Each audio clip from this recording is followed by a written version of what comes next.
بات یہ زیادہ سے زیادہ لوگ جانتے ہیں، جو نہیں جانتے ان کو بھی پتہ ہو جانا چاہیے کہ یہ معاملہ کیا تھا، کیا ہوا۔ یہ آسیہ ملونہ ایک عیسائن عورت تھی جس نے موضع اٹا والا چک نمبر 3 ضلع ننکانہ کے اندر، وہاں کافی اس بستی میں عیسائی رہتے ہیں، تو وہاں مسلمانوں کے ساتھ ان کی کوئی ہو گئی منہ ماری، تو اس شخص نے نعوذ باللہ ثم نعوذ باللہ، میرا دل نہیں چاہتا کہ میں اپنی زبان پر یہ الفاظ لاؤں، مگر تمہارے علم کے لیے لانا چاہتا ہوں کہ یہ ہوا کیا ہے۔ اس شیطان عورت نے یہ کہا، ہمارے نبی کریم صلی اللہ علیہ وسلم کو گندی گالیاں دیتے ہوئے یہ الفاظ بھی کہے، بہت قسم قسم کی نعوذ باللہ ملامت اور مذمت کرتے ہوئے، نعوذ باللہ نعوذ باللہ۔ لکھا کہ مسلمانوں، تمہارا نبی جب مرنے لگا تھا تو مرنے سے پہلے اس کے منہ اور کانوں میں کیڑے پڑ گئے تھے، نعوذ باللہ نعوذ باللہ نعوذ باللہ نعوذ باللہ، نقل کفر کفر نہ باشد، نقل کفر کفر نہ باشد۔ مسلمانوں، تمہارے نبی نے مال و دولت کے لالچ میں حضرت خدیجہ سے شادی کی تھی اور مال و دولت بٹور کر تو خدیجہ کو گھر سے نکال دیا تھا، نعوذ باللہ ثم نعوذ باللہ ثم نعوذ باللہ۔ اور یہ قرآن جس کو تمہارا پیغمبر لے کے آیا ہے، یہ خود ساختہ ہے، یہ کوئی اللہ تعالیٰ کا کلام نہیں ہے۔ اس طرح کی بہت ساری باتیں، اور اس سلسلے میں باقاعدہ طور پر یہ سیشن جج ننکانہ مسٹر نوید اقبال جو ہے، ان کی عدالت کے اندر یہ کیس جو ہے یہ پہنچا، باقاعدہ FIR اس کی کاٹی گئی، اور ایڈیشنل کورٹ کے اندر یہ کیس پہنچا۔ ایڈیشنل کورٹ کے اندر بھی اس ملعونہ نے اس بات کا اعتراف کیا، بہت سارے لوگوں کے سامنے اعتراف کیا کہ میں نے یہ باتیں کہی ہیں۔ تو سیشن جج نے اس کو موت کی سزا دی اور اس کے ساتھ کچھ سزائیں اور تھیں۔ تو اس پر ہلچل مچی پوری مغربی دنیا میں، وہاں سے دباؤ آنے لگا۔ تو اس موقع پر یہ حکومت پاکستان کی نمائندگی کرتے ہوئے ملعون سلمان تاثیر وہاں پہنچا، جیل کے اندر اس ملعونہ کے پاس جا کے اس کے سر کے اوپر پیار دیا، اس کو کہا کہ فکر نہ کرو، یہ ظالم لوگ ہیں، یہ تمہیں مارنا چاہتے ہیں، میں تمہیں بچاؤں گا اور ہر طرح تمہاری مدد کروں گا، تمہارا کوئی قصور نہیں۔ یہ ساری باتیں اس نے کی، اور یہ بھی کہا کہ یہ جو قانون ہے 295C، یہ قانون توہین رسالت جو ہے، یہ قانون جو ہے یہ ایک ظالمانہ قانون ہے، یہ ایک کالا قانون ہے، میں اس قانون کو بھی تبدیل کراؤں گا اور تمہیں بھی میں بچاؤں گا۔ یہ سارے کام اس نے کیے۔ اس کے بعد پھر یہ مختلف قسم کے بکارے کرتا رہا، احتجاج ہوتا رہا، جلوس نکلتے رہے، مگر اس کو ذرا بھی تنبؤ نہیں ہوا کہ میں ہوش کے ناخن لوں۔ اور پھر اس کے بعد یہ ہوا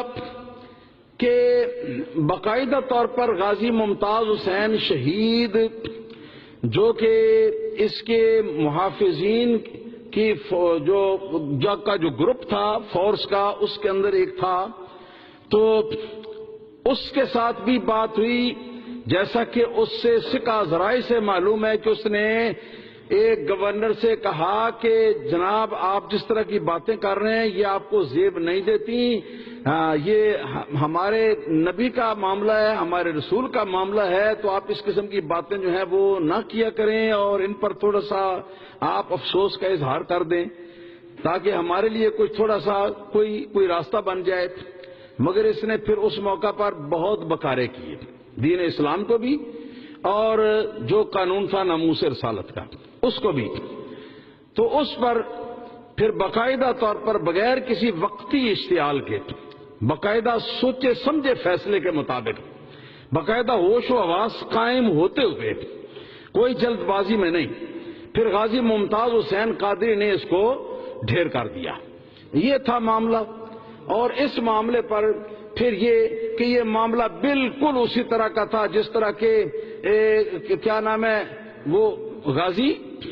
علم دین شہید کا جیسے معاملہ تھا، اور غازی علم دین شہید کا معاملہ بھی بالکل اسی طرح کا تھا، اور ان کی وکالت جو ہے وہ کورٹ کے اندر حضرت قائد اعظم محمد علی جناح رحمت اللہ تعالی علیہ نے ان کی وکالت کی تھی۔ اور اس موقع پر جس وقت غازی علم الدین شہید کو سزا ہوئی،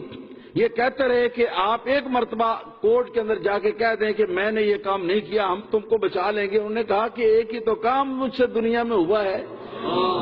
میں نے اور کیا ہی کیا ہے مسلمان ہونے کے بعد، تو اس کو بھی مجھ سے آپ ختم کرانا چاہتے ہیں۔ تو اس اعتراف کے بعد ان کو سزا دی گئی، اور سزا کے بعد پھر یہ ہوا کہ قائد اعظم محمد علی جناح نے بھی کاندھا دیا ان کے جنازے کو، علامہ محمد اقبال نے بھی ان کے جنازے کو کاندھا دیا۔ علامہ اقبال کے پاس جب خبر پہنچی اپنے گھر میں تو انہوں نے کہا کہ اسی گلیں ہی کرتے رہ گئے تھے، ترخانہ دا منڈا بازی لے گیا۔ یہ وہی کیس ہے، بے نہیں، بالکل ویسا ہی کیس ہے، بالکل ویسا ہی کیس ہے، اس میں اور اس میں کوئی فرق نہیں ہے۔ لیکن یہ نواز شریف حکومت نے یہ عیسائیوں اور یہودیوں کے بین الاقوامی دباؤ کے نیچے آتے ہوئے اپنے ایمان کو خیر بات کہہ دیا ہے، اپنے رسول اللہ صلی اللہ علیہ وسلم کے ساتھ خلوص کو خیر بات کہہ دیا ہے۔ آج کے بعد میں بھی اعلان کرتا ہوں کہ اس حکومت کے جو اصل ذمہ دار حضرات ہیں ان کے منافق بے ایمان ہونے میں کوئی شک نہیں، کوئی شک نہیں،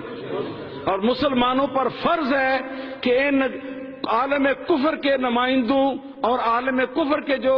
ان کے جو مقاصد ہیں ان کو پورا کرنے والی جو حکومت ہے، اس حکومت کو فوری طور پر اس حکومت کا تختہ الٹ دیں اور ان کی جگہ پر محمد عربی صلی اللہ تعالی علیہ وسلم کے غلام جو ہیں، سچے غلام، ان کی حکومت لائیں، تاکہ اس ملک کو یہ بین الاقوامی یہود و نصارہ کے یہ نرغے سے اس کو محفوظ کریں، اور یہاں پیغمبر اسلام صلی اللہ تعالی علیہ وسلم کا پیارا پیارا نظام مصطفیٰ صلی اللہ علیہ وسلم جو ہے وہ نافذ ہو۔ بس میں یہی میں کہنا چاہتا تھا۔ اب آپ ذرا ہاتھ اٹھا کے میری بات کی تائید فرماتے ہیں تو کریں، جس کے نصیب میں نہیں ہے بے شک ہاتھ نہ اٹھائیں۔